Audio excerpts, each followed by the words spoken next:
The Council of Worlds was the heart of galactic politics. Its chambers were filled with voices of countless species, each one older, larger, and richer than Earth. For centuries, only great powers were allowed to attend the Peace Summit. Small or young worlds had no place there. That was why the sudden invitation to Earth shocked everyone, even the humans themselves. The message had arrived in a flash of light above New Geneva, the United Earth capital. It was written in dozens of alien tongues, all repeating the same words: Earth is invited to the Great Peace Summit of the Council of Worlds. At first, some humans thought it was a mistake. Earth was not a galactic power. They had no great fleets, no colonies across hundreds of stars, no ancient history stretching back millions of years like the other council members. Humanity was still young compared to most of the galaxy. Yet the invitation was real. The council wanted Earth to send a delegation. Many people on Earth debated the reason. Some thought it was a test. Others believed it was a trap. A few even whispered that the council wanted to humiliate Earth, to remind them of their small place in the galaxy. The United Earth leadership gathered to decide who should go. They could have sent generals, but they chose not to. They could have sent fleets of warships, but they had none that matched the giants of the galaxy. In the end, 3 people were chosen to represent all of humanity. The first was Daniel, a calm and steady diplomat. He was not known for anger or pride, but for patience. He had a way of listening that made others feel respected, even if they were enemies. The second was Myra, a linguist and speaker of many alien tongues. She believed that understanding words was the first step to understanding hearts. She was young, but she had a sharp mind and a voice that carried clarity and warmth. The third was Paul, a historian. He carried with him the stories of Earth, its victories, its mistakes, its long struggle to rise from stone tools to the stars. He knew that a people's past was the root of their strength, and he believed Earth's story deserved to be heard. These 3 were given no weapons, no fleets, no guards. They were told to bring only their voices, their knowledge, and their will. That decision surprised even other humans. "We look weak," some critics said. "We will be laughed at," others warned. But the leaders of Earth answered with simple words: if we go with guns, they will see us as soldiers. If we go with words, they will see us as people. Let them see us as people first. The journey to the summit was long. The human ship was small compared to the massive vessels of the older powers. When they finally reached the star system where the council met, the view was overwhelming. The grand hall of the summit was built on a moon carved into shining towers of crystal and steel. Thousands of ships hung in orbit, belonging to species whose names humans had only read about in archives. As Daniel, Myra, and Paul prepared to step out, they felt the weight of Earth on their shoulders. They were 3 people among giants, 3 voices among empires. Yet none of them showed fear. Daniel adjusted his simple gray suit. Myra held her translation device close. Paul carried a single book of Earth history. When the humans entered the grand hall, the reaction was immediate. Whispers spread among the alien delegates. Some laughed, some shook their heads, and some turned away in boredom. The humans looked too plain, too unguarded. They had no soldiers at their side, no glowing crowns of authority, no armor of gold or silver. They looked like farmers who had wandered into a king's court. And yet, there was something in their walk.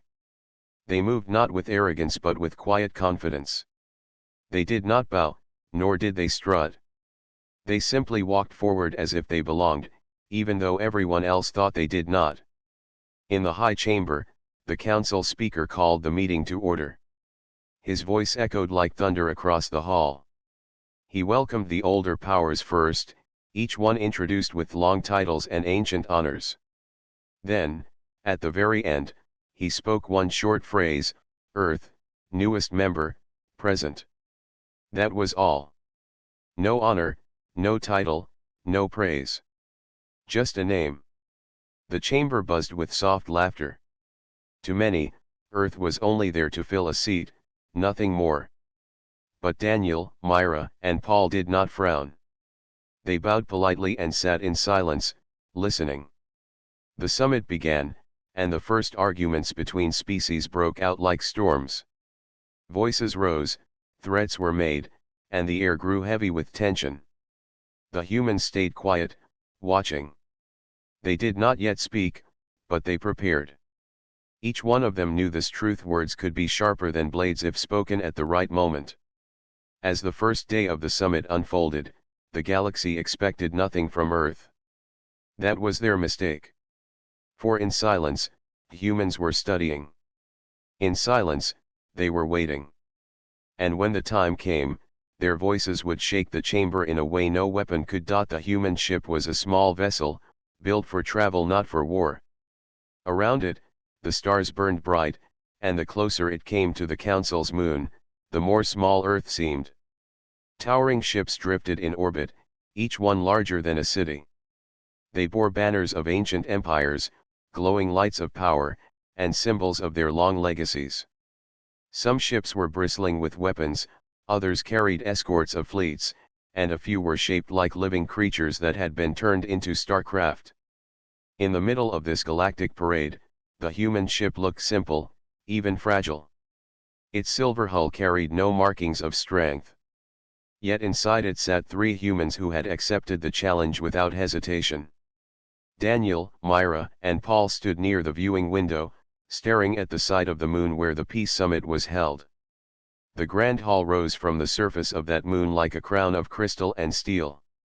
Spires climbed into the sky, glowing with light that shimmered across space. Bridges of glass stretched between towers, and alien craft flew in careful lines above them.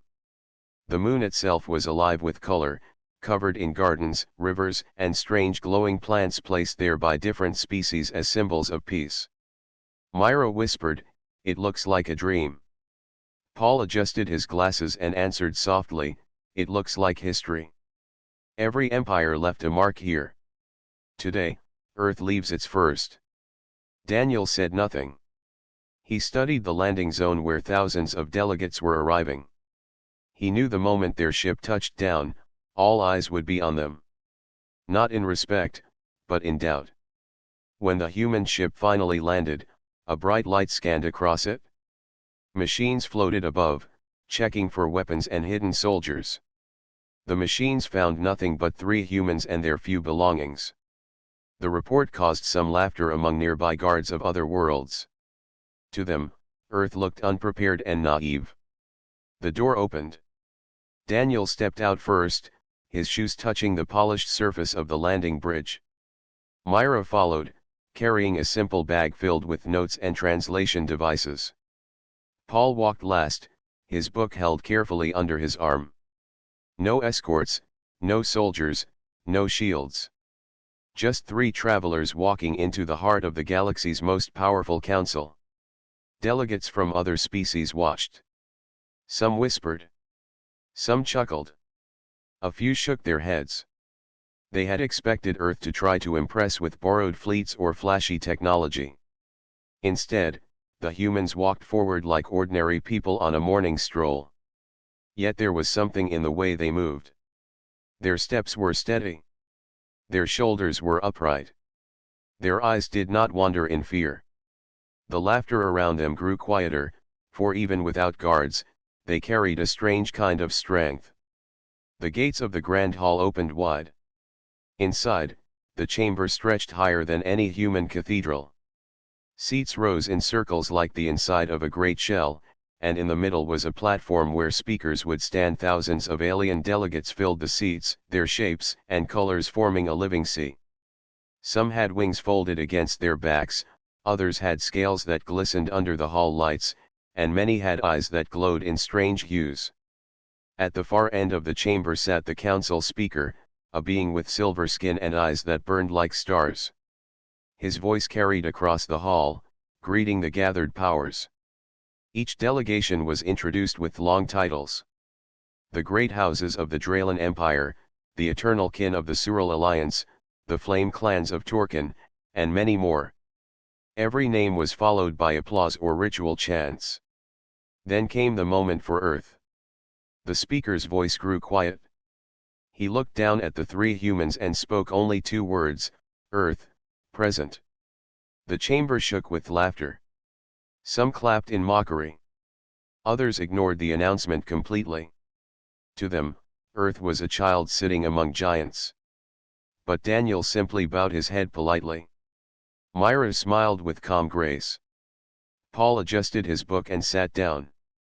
Not one of them looked embarrassed. Not one of them rose in anger. They accepted the introduction as if it were more than enough. The first debate of the summit began almost at once. Old rivals shouted across the chamber. Delegates argued over trade routes, border disputes, and ancient claims. Some species roared with anger, others hissed with threats. The air grew heavy with tension as voices clashed like storms. Through it all, the humans stayed silent. Daniel kept his hands folded, Myra took notes, and Paul watched the arguments with the sharp eyes of a historian. Other delegates glanced at them, expecting some outburst or a sign of weakness. But the humans showed neither. They listened with quiet focus, as if every word spoken was a lesson to be remembered. One delegate from a proud warrior race leaned over to whisper to his neighbor, "They do not speak because they are afraid." Another replied, "No, look closer.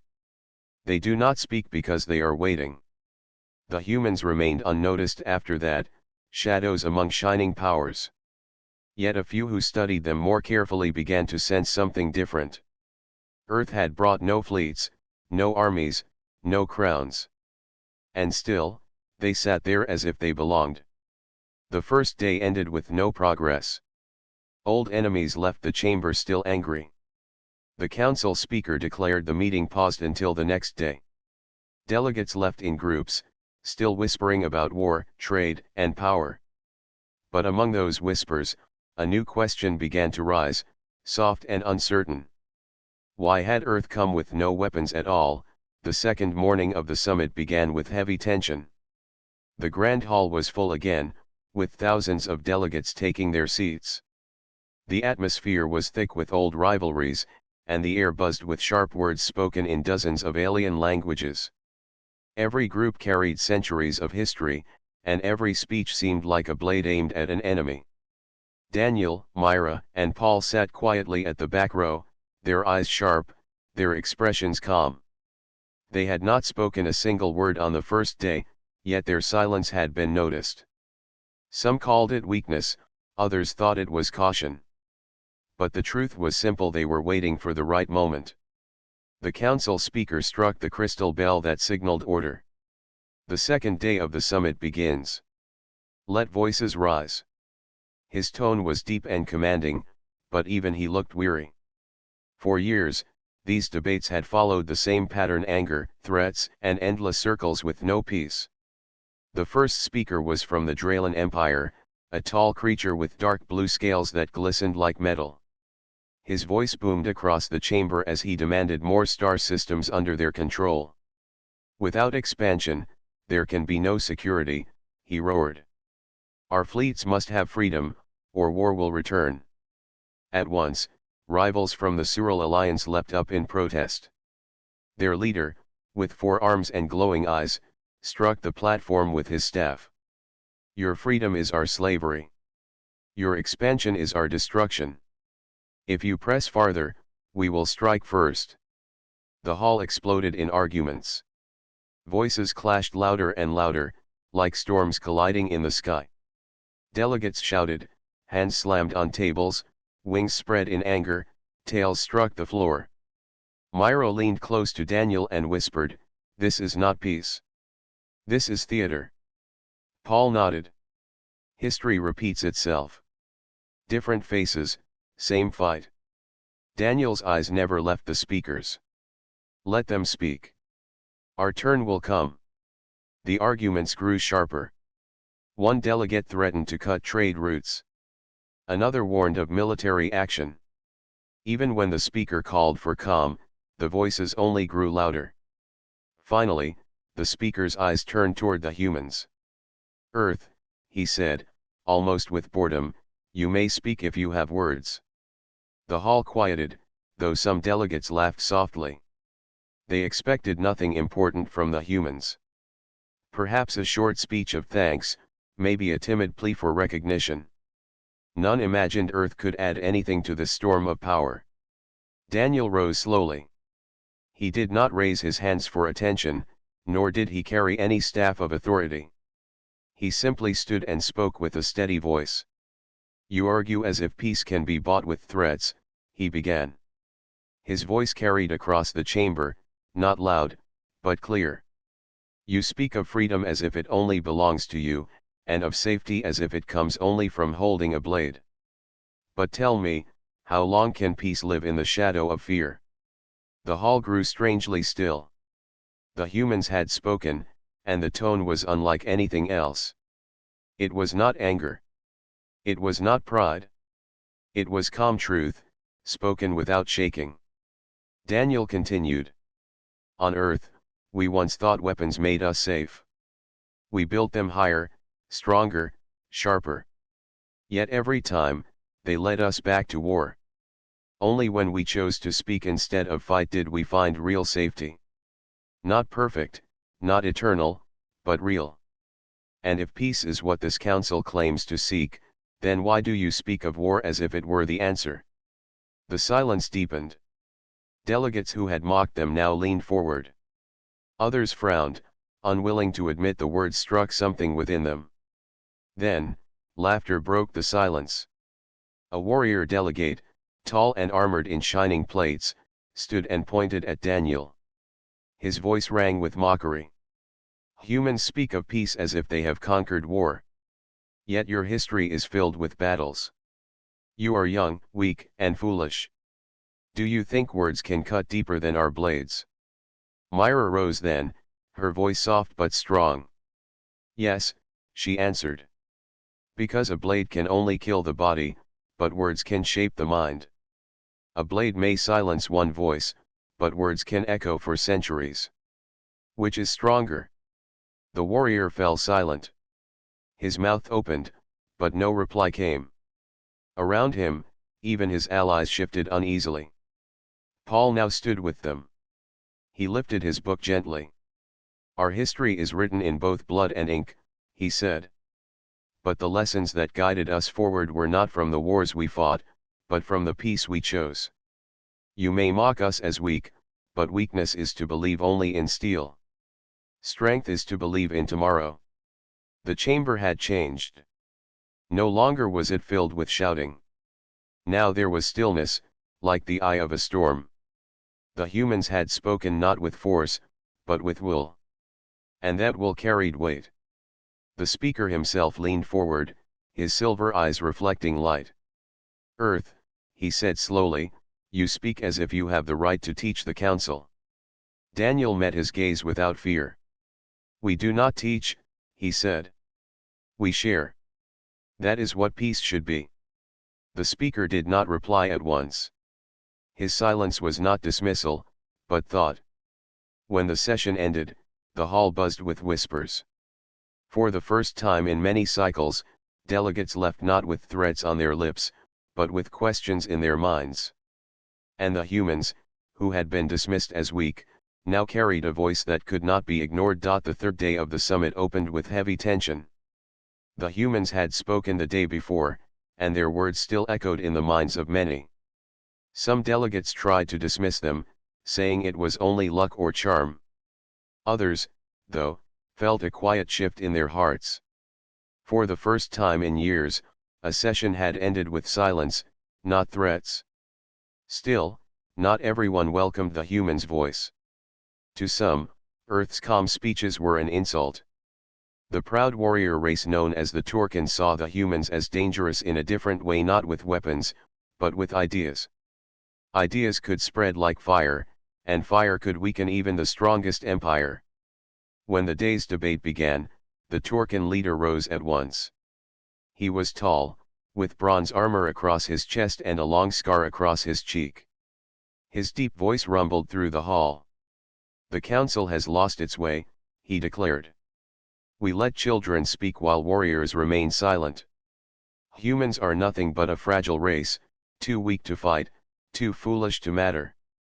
If the galaxy follows their path of soft words, it will not survive a single war.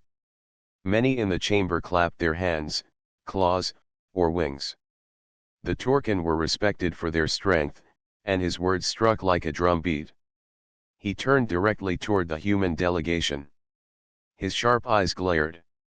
Stand now, human, and admit your weakness. Admit that you survive only because greater powers allow it. Myra rose before Daniel could reply. Her movements were calm, her eyes steady. She did not match the warrior's glare with anger but with quiet focus. The hall grew curious. Few had expected the young human to step forward. She spoke softly, yet her words carried across the chamber. You say we are weak because we do not carry blades. You say we survive only because others allow it. Perhaps you are right, we are small among the stars. Our fleets are not the largest, our empires not the oldest. But strength is not measured only in weapons. The warrior laughed, his voice booming like thunder. Then tell us, little human, how do you measure strength? Myra did not flinch. Strength is when a people are knocked down yet rise again. Strength is when hunger comes but families still share their last bread.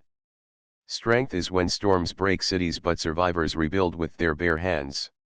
Strength is when we refuse to bow, even when the world tells us we must. That is human strength. Her voice grew firmer. We have lived through wars that burned nations. We have stood through disasters that shook our planet. We have been broken many times, but never destroyed. Is that weakness, warrior? Or is it something your blades cannot understand? The hall fell silent. The warrior's laughter faded. He opened his mouth to reply, but no words came. Around him, his own allies shifted uneasily. For the first time, they saw not a fragile species, but a people who carried storms within their hearts. Paul rose beside Myra, holding his book. His voice was calm but strong. Every empire here believes strength is power, but history teaches otherwise. Blades rust. Fleets fall. Even empires fade. What remains are the voices that dared to speak truth when others raised swords. We have no need to match your armies, because our will cannot be broken. A murmur spread across the chamber. Delegates leaned toward one another, whispering. The humans had not shouted, yet their words cut deeper than the warrior's threats. The Turken leader tried once more. He slammed his armored fist on the platform. Words are wind. They vanish when storms come. Blades decide the fate of worlds. This time Daniel rose. His voice was calm, steady as stone. Then ask yourself, warrior, if blades decide the fate of worlds, why are you here in a hall of peace? Why not settle the summit with warships in orbit, with fire and blood? You came here because you know the truth. Blades may win battles, but only words win peace. And peace is harder than war. That is why you fear us, though we carry no weapons. You fear our words, because they are sharper than steel. The chamber erupted, but not in anger. Cheers rose from some seats, applause from others. Even those who had doubted Earth before now felt a shift. The humans, with no armies and no crowns, had turned the proud Turken's own logic against him. The warrior stood frozen. His armor still shone, his scar still marked him as a fighter, but his silence was louder than any roar. He could not answer. The speaker of the council leaned forward, his silver eyes watching the humans closely. He said nothing, but his face showed thought, perhaps even respect. As the session ended, whispers filled the halls once more. This time they were not of doubt, but of curiosity. Delegates repeated Myra's words, Paul's lessons, Daniel's calm logic. Some shook their heads, unwilling to admit change. Others smiled quietly, as if hope had returned to a place long drowned in threats. When the humans left the chamber that day, no one laughed at them. Many still doubted, but none ignored them. Earth's voice had cut through the noise of war, and the echo would not fade soon. The fourth day of the summit began with an uneasy calm. The chamber was full again, but the mood had changed. Delegates who once laughed at the humans now watched them with curious eyes. Some were impressed by their courage, while others felt threatened by the power of their words. The Turkan warrior had been silenced the day before, and that memory lingered. Still, not all were ready to accept humanity as equals. Another group prepared to test them, one not with weapons or threats, but with pride in their long legacy. The Scifi Confederation was one of the oldest powers in the galaxy. Their leader, an elder with skin like polished stone and eyes that glowed faintly, rose to speak. His voice was deep, but slow and steady, like someone who carried centuries within his breath. "Council," the Scifi elder began, "we must not be blinded by charm or clever words. Humanity speaks boldly, yes. But what is their foundation?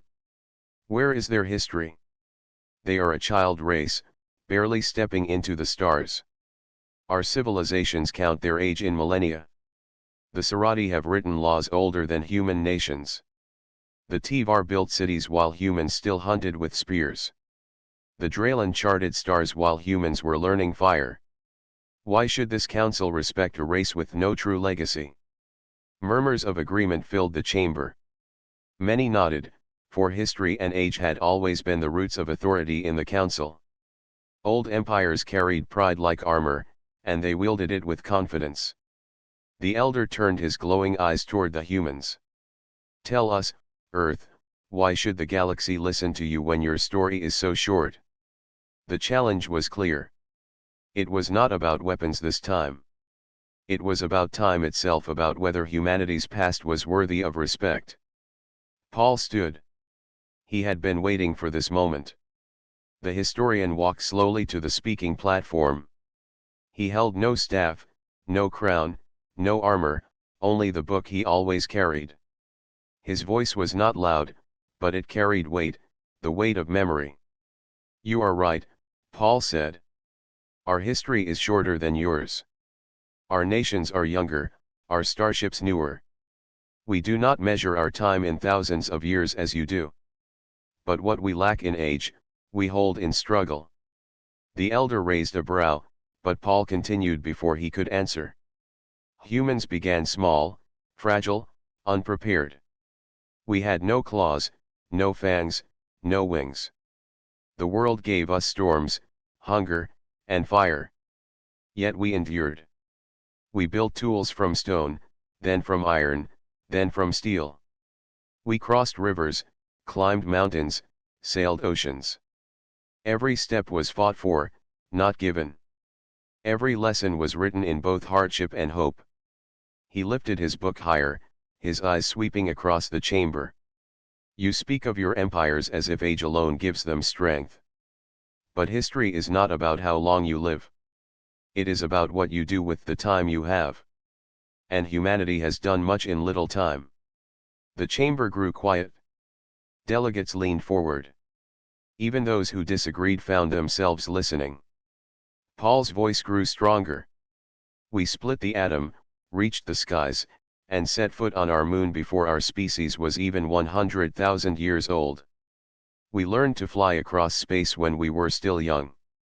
We fought wars, yes, but we also built peace after them. We wrote music, painted skies, carved stories into stone, and told tales around fire that still guide us today.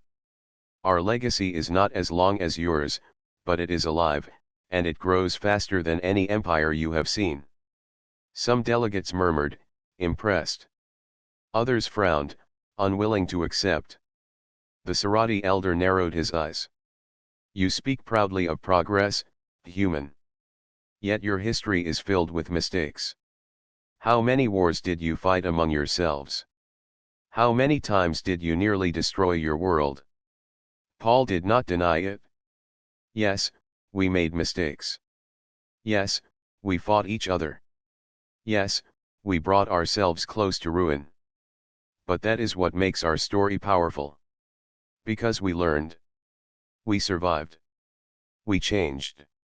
And that is why our legacy matters. Not because it is perfect, but because it is real. Myra rose beside him, her voice carrying warmth. Every empire here has age, but many have forgotten the lessons of their beginning. You speak of thousands of years, but do you remember the first? Do you remember when you were weak, when you were small, when you had to fight not each other, but the universe itself? We remember, because it was not so long ago for us. And that memory gives us strength. The Sarati elder paused. His eyes softened slightly, though pride still held his shoulders tall. Around him, the chamber was no longer laughing. Instead, there was a heavy silence, filled with thought. Daniel stood last. His voice was calm, steady as always. We do not claim to be greater than you. We do not claim to have the longest history. We only claim this: humanity has earned its seat not by the age of its years, but by the weight of its will. And one day, when your empires fade, our story will still grow. Because history is not the past. History is the future we choose to write. The chamber erupted in quiet applause. Not all joined, but many did. The words had struck.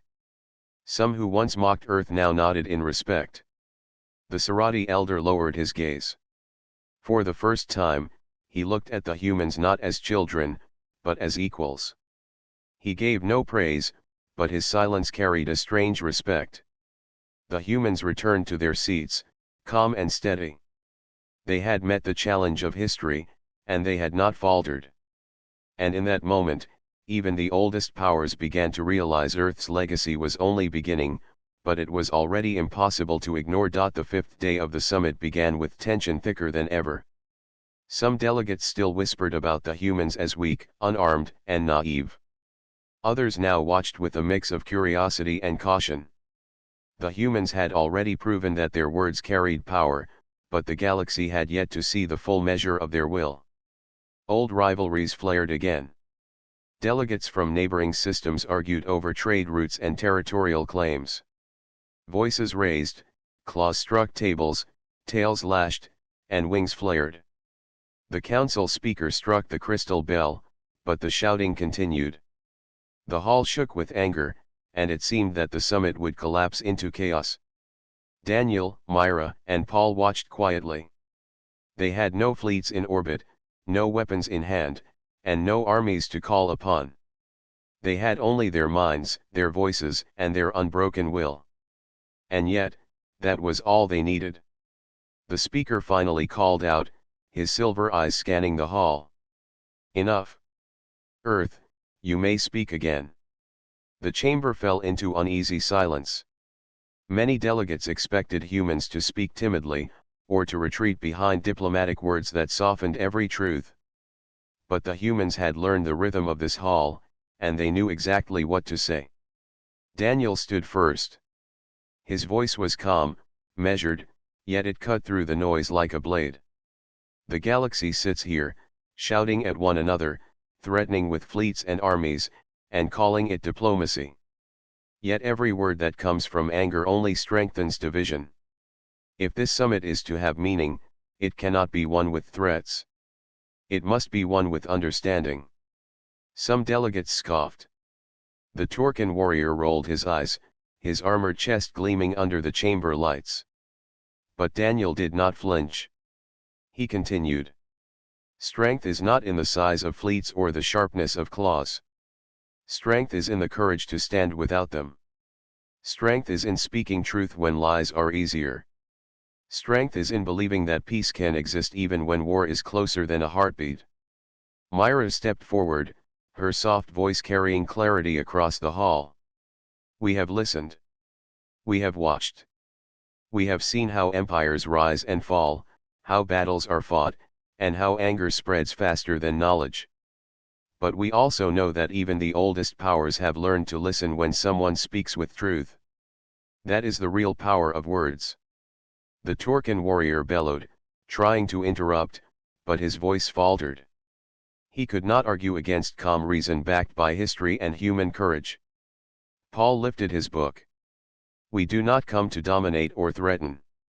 We come to remind you that every empire was once young, every species was once vulnerable, and every decision that ignores the future leads to loss. Look around you. How many conflicts here are repeated from the past? How many threats are recycled from old grudges? Humans do not pretend to be perfect, but we choose to act differently. That choice is our weapon, stronger than any fleet. The hall grew quiet. Not all delegates were convinced, but the message had reached ears and hearts. Some leaned forward, curious. Others murmured, sharing stories of their own histories that matched the lesson being told. Daniel raised a hand. This summit does not end with one speech. It ends with action, but action is guided by will, not fear. We offer no fleets, no armies, no threats. We offer trust. And if even one delegation accepts this trust, the galaxy will have moved farther than it has in centuries. A murmur ran through the chamber. Some delegates whispered to their neighbors. Some glanced at one another with doubt and hope combined. The humans had not shouted. They had not threatened. Yet every eye in the hall felt the weight of their presence. Even the speaker seemed affected. His silver eyes softened. Humans, he said slowly, you speak boldly for a young species. Your words carry weight, though you bear no weapons.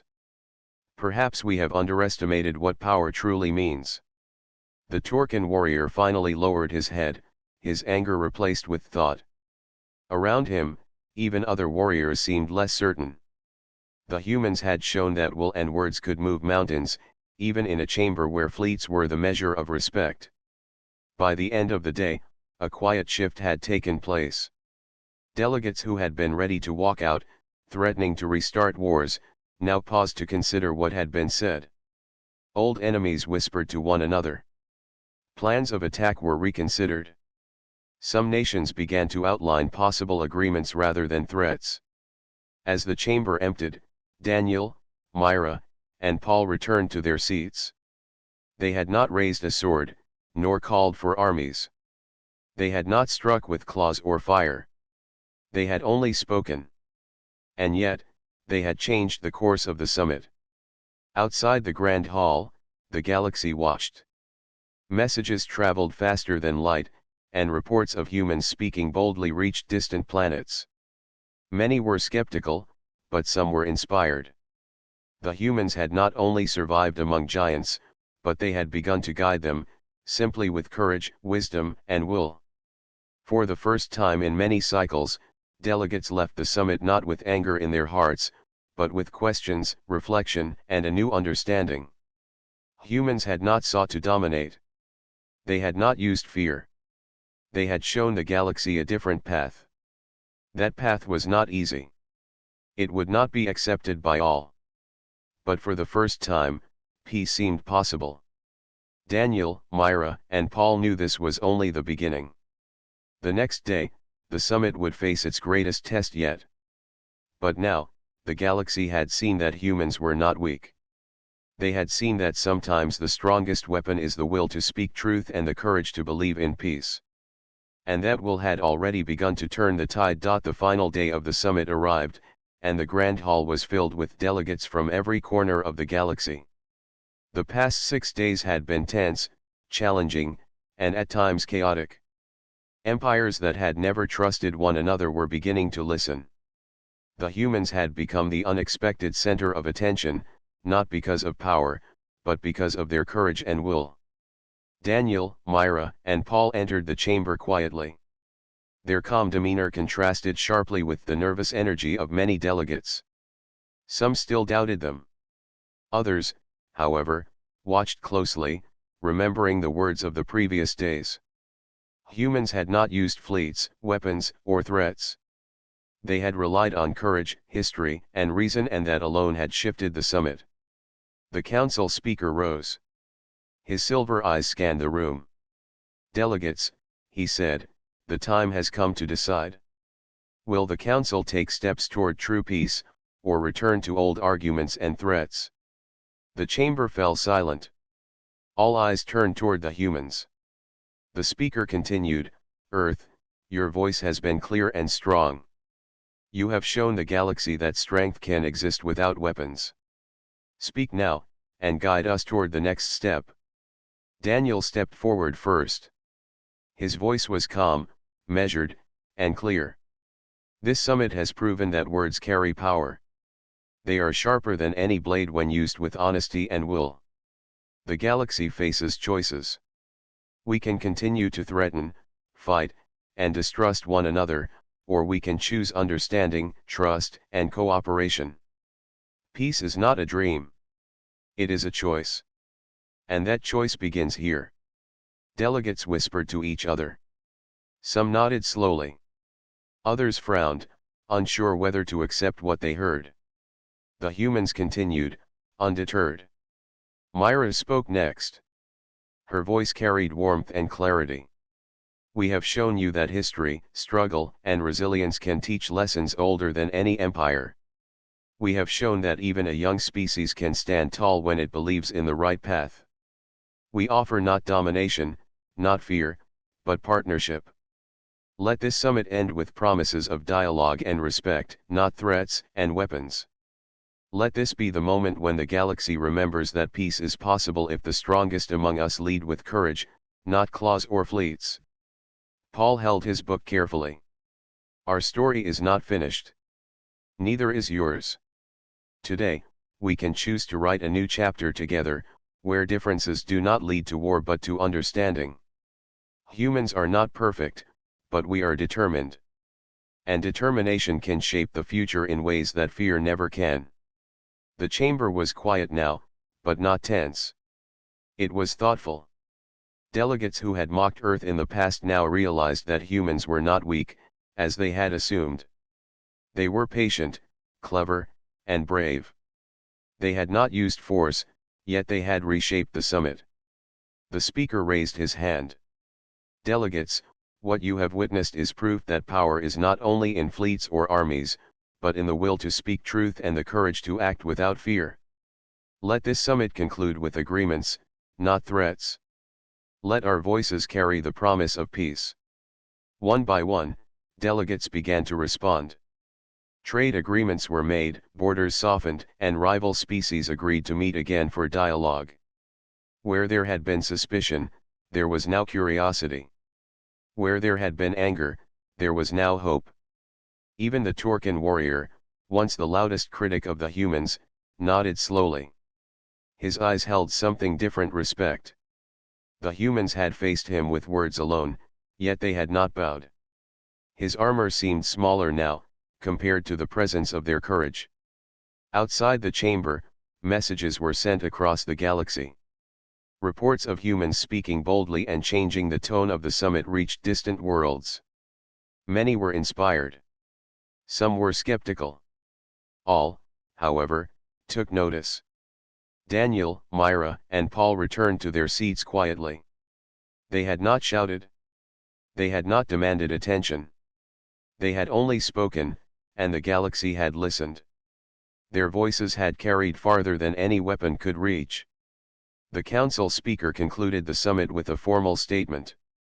Earth has reminded us all that true strength comes not from fear or domination, but from courage, reason, and will.